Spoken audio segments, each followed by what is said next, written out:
Hi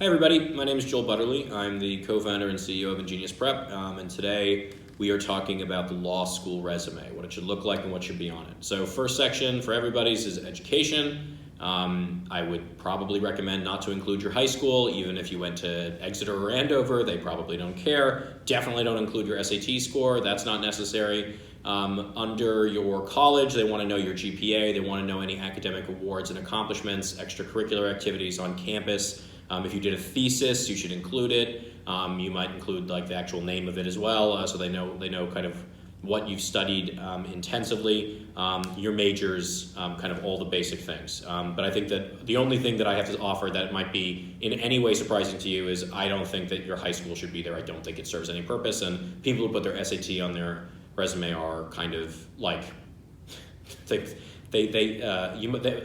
that, you might suspect that person would be a little insufferable. So I would omit that. So the next you sort of have the generic experience category. I like to bifurcate this whenever possible.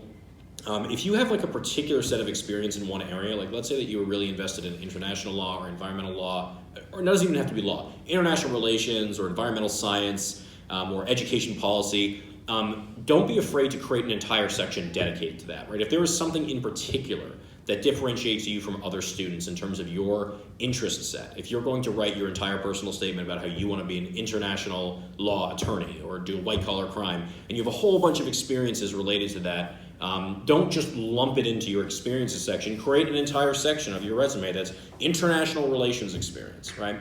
And then you can have a separate, work experience or sort of a generic, other experience category as a catch-all for the other things that you've done.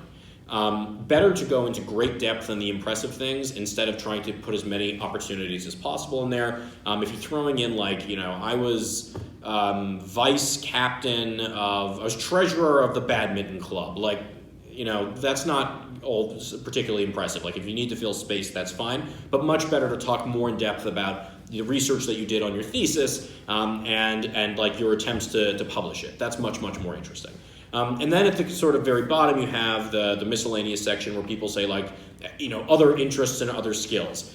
Do not write skill, a lot of people write proficient in Microsoft Office. If you're not proficient in Microsoft Office, you really shouldn't be applying to law school. And also, how did you get through college?